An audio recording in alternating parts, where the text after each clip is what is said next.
Dusty here with Rocky Mountain Crane on a Potane Igo T85.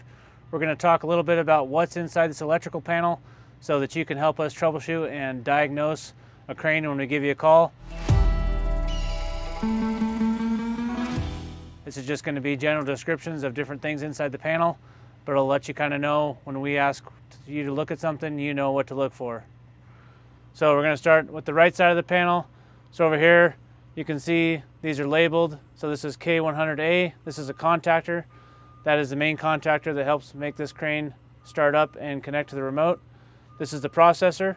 So if we ask you to read what's on the processor screen, we're going to ask you to read what's on this little screen right here. You have an enter, an escape, and an up-down arrow. We may ask you to go to different menus. Those menus will be listed in the upper right-hand corner. 3221 would be the third menu down. On the first, you'd hit enter. Second menu down, and those numbers will continue to get bigger. Up here we have the switches for the working positions. This is horizontal, maintenance, and left position. This is for erection. These three with the red circle around it are for erection. So when you're working, you want to make sure that's in position number 4.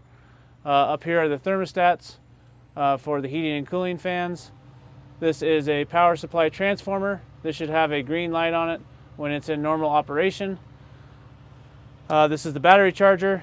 You can put it on fast charge if you need to charge a battery fast. The batteries do not like to be cold, so if you need to keep a charger inside the panel, let us know.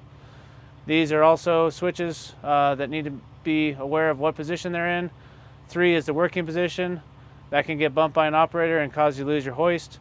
2 would be if you're folding the outer jib tip at the end of the shift to avoid an obstacle or weather vane. Number 1 would be working with the jib tip folded. This switch here would be if you're changing from 2-part to 4-part, and this switch here would be for swing. If you are number 1 operator, you would have it in number 1. That's going to make the crane move faster, swinging left and right.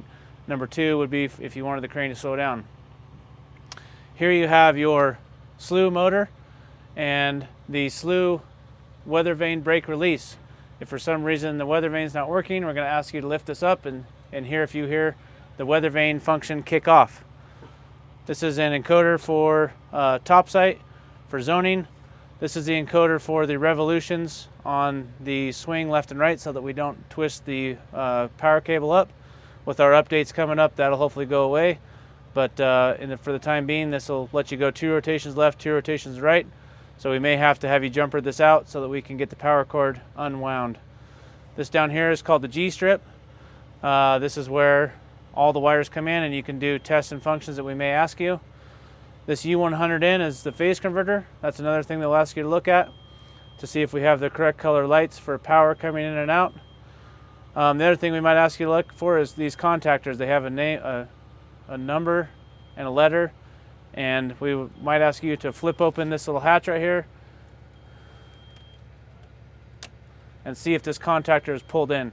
So you can push it in with a screwdriver or Leatherman and see if it's pulled in, or you can visually see through the little cover if that's pulled in. Right here we've got the slew drive, the trolley drive, and the hoist drive. We might ask you to give us air codes off of those drives. Up here we've got a bunch of breakers, and we might ask you to see if any of those breakers are tripped. And these ones are ones that confuse people a lot. So if the red is pushed in, it's off.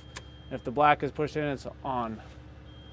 So those are the basics of the panel, and hope that helps you explain what we got going on.